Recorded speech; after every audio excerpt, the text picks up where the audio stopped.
वैसे तो बांग्लादेश में जुलाई 2024 से ही उथल पुथल मची हुई है। हालांकि बीते कुछ दिनों से बांग्लादेश में जो कुछ भी हुआ है उसकी चर्चा पूरी दुनिया में है। बांग्लादेश में जब भी हिंसा भड़कती है तो सबसे ज़्यादा हिंदू समुदाय को वहाँ के कट्टरपंथी निशाना बनाते हैं। एक बार फिर बांग्लादेश में हिंदुओं को निशाना बनाया जा रहा है, जिसके बाद आरएसएस प्रमुख मोहन भागवत ने बड़ा बयान दिया है। कल कोलकाता में एक कार्यक्रम के दौरान मोहन भागवत ने कहा कि बांग्लादेश में अल्पसंख्यकों के लिए हालात कठिन है, इस वजह से वहां के हिंदुओं को एकजुट रहना पड़ेगा और दुनिया भर के हिंदुओं को उनकी मदद करनी पड़ेगी।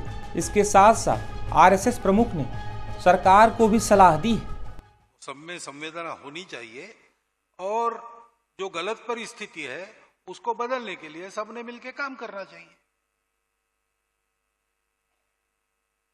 सामाजिक दृष्टि से देखने वाला मैं इसका उत्तर ऐसे ही दूंगा, हिंदुओं की दुर्दशा कब समाप्त होगी? वहां माइनॉरिटी है एकदम, वहां जरा कठिन है, फिर भी जो मैक्सिमम बचाव हो सकता है उसके लिए वहां के हिंदू को इकट्ठा रहना पड़ेगा और दुनिया भर के हिंदुओं को अपनी मर्यादा में रहकर उनकी कितनी मदद कर सकते हैं, जो और जितनी कर सकते हैं उतनी सब करनी पड़ेगी, हमको भी करनी पड़ेगी और हम तो वो कर रहे हैं।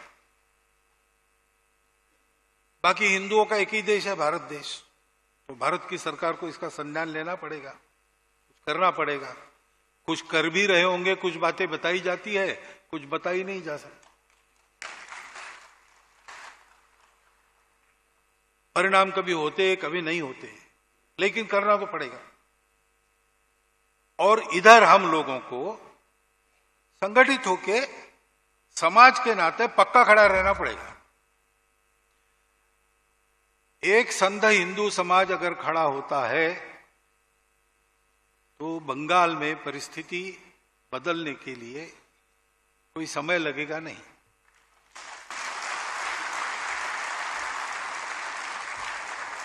अब रही बात आखिरी प्रश्न की, राजनीतिक परिवर्तन के आपके क्या विचार है, तो मैं आपको फिर एक बार बताना चाहता हूं कि राजनीतिक परिवर्तन के बारे में सोचना मेरा काम नहीं है। हम समाज परिवर्तन का सोच के संघ का काम कर रहे हैं।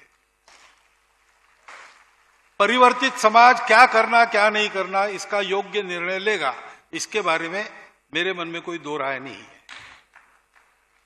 वो समाज यानी मतदाता जो है उनको विचार करना है, तो क्या उपयुक्त है वो आप करिए। दरअसल बांग्लादेश में 4 दिन पहले ढाका के पास मयमनसिंह जिले में एक हिंदू युवक दीपू चंद्र दास को कट्टरपंथियों ने पीट कर मार डाला और उसके बाद दीपू के शव को नग्न करके एक पेड़ से लटकाकर आग लगा दी। रिपोर्ट्स के मुताबिक दीपू एक फैक्ट्री में काम करता था, जिससे उसके पूरे परिवार का खर्च चलता था। दीपू की हत्या में सैकड़ों की संख्या में लोग शामिल थे, जिनमें से करीब 12 लोगों को बांग्लादेशी पुलिस ने गिरफ्तार किया है। वहीं बांग्लादेश में हिंदुओं के साथ हो रही हिंसा पर मोहन भागवत का बयान एक बड़े संदेश के रूप में देखा जा रहा है।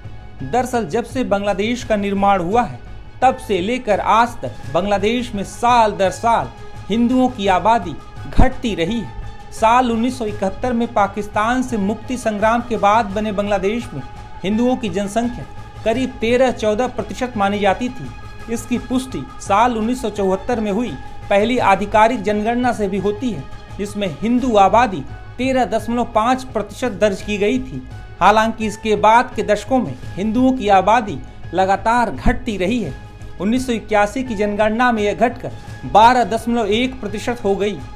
1991 में 10.5%, 2001 में 9.2%, साल 2011 में 8.5% और 2022 की जनगणना में हिंदुओं की आबादी घटकर केवल 7.9% रह गई है।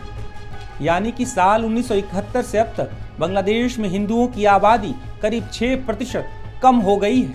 मुक्ति संग्राम के दौरान भी और उसके बाद भी लगातार हिंदुओं को निशाना बनाया गया, जिसकी वजह से पलायन भी हुए। सांप्रदायिक हिंसा, राजनीतिक अस्थिरता और चुनाव के समय बांग्लादेश में लगातार अल्पसंख्यकों और विशेष तौर पर हिंदुओं को टारगेट कर हमले किए जाते रहे हैं। वहीं 1974 में बांग्लादेश में मुस्लिम समुदाय की आबादी करीब 85% थी, जो अब बढ़कर 91% हो चुकी है।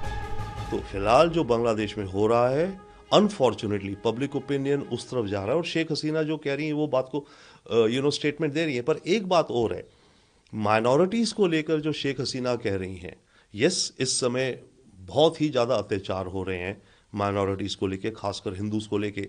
बट बाय द वे ये रवैया बांग्लादेश में पिछले 50 वर्षों से रहा है। जब बांग्लादेश इंडिपेंडेंट हुआ था 1971 में, तब करीब 14% हिंदूज थे। आज की तारीख में 8% रह गए हैं और ये 8% केवल पिछले 1 साल में नहीं रहे। तो ये बांग्लादेश के अंदर ट्रेंड है।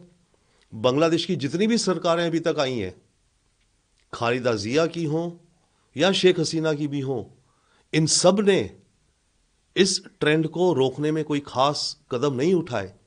हाँ, अभी वाली जो फिलहाल सरकार डिस्पेंसेशन सत्ता में है, ये उसको बहुत ज्यादा इग्नोर कर रही है। दरअसल बांग्लादेश के मौजूदा हालात भी पाकिस्तान की तरह हो गए हैं, क्योंकि बांग्लादेशी कट्टरपंथी जब चाह रहे हैं तब सड़कों पर उतरकर हिंसा फैला रहे हैं और हिंदू समुदाय को टारगेट भी कर रहे हैं। बांग्लादेश की मौजूदा अंतरिम सरकार के मुख्य सलाहकार मोहम्मद यूनुस पर कट्टरपंथियों को शह देने के आरोप भी लगते हैं। देखिए, सबसे पहली बात तो यूनुस को लेकर है कि वो इलेक्टेड लीडर नहीं है। ओके, दूसरी बात यह है, जब बांग्लादेश में हसीना को सत्ता से उतारा गया, इतना कयास था, तो कोई एक क्रेडिबल फेस चाहिए था। यूनुस यस रिस्पेक्टेड हैं, नोबेल लॉरिएट हैं, तो उनको सामने कर दिया गया as the leader, as the chief adviser of the country, right.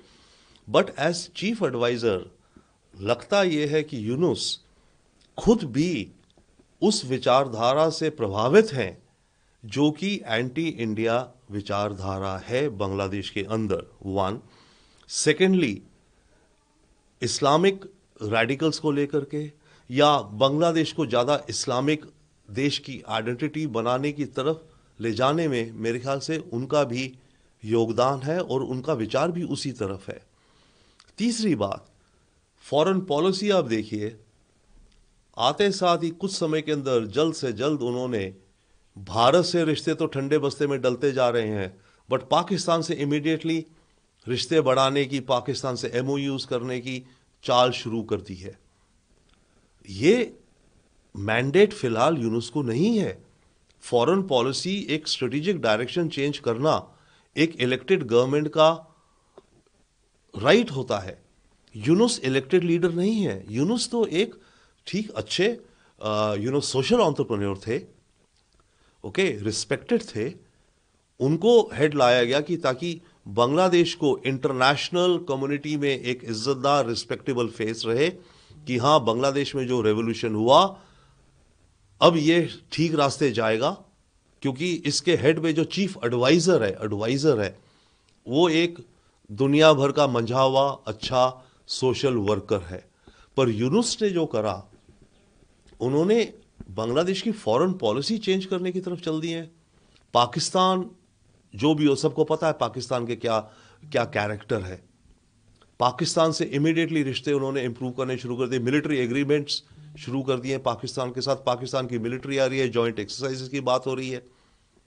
ये राइट जो है, ये एक इंटरिम गवर्नमेंट, एक एडवाइजर का नहीं होता। ये तो इलेक्ट होकर सरकार आए बांग्लादेश की, ठीक है। अगर वो पाकिस्तान से अच्छे रिश्ते चाहती है, हमें अच्छा नहीं लगेगा, खास करके रिश्ते जो मिलिट्री इंटेलिजेंस वाले हों, बट ठीक है, अगर इलेक्टेड आई है तो ठीक है, उनके आवाम ये चाहती है करे। पर अभी तो ये इंटरिम एडवाइजर है।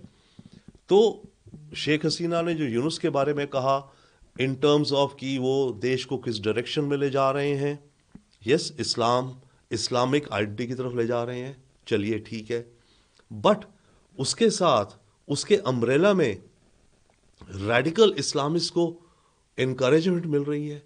कई अपॉइंटमेंट्स हुई हैं सीनियर जो कि रेडिकल एक्सट्रीमिस्ट हैं, जो खुलेआम बांग्लादेश को शरिया लॉ में लाना चाहते हैं, जो खुलेआम भारत की नॉर्थ ईस्ट को काटने की बातें करते हैं, जो खुलेआम हिंदू माइनॉरिटीज के खिलाफ वायलेंस को प्रमोट करते हैं। तो ऐसे तत्वों को इंक्लूड करना यूनुस की या तो कमजोरी है, पर मैं तो कहूंगा कमजोरी से ज्यादा उनकी खुद की मंशा ऐसी है कि फ्यूचर का बांग्लादेश ऐसा हो।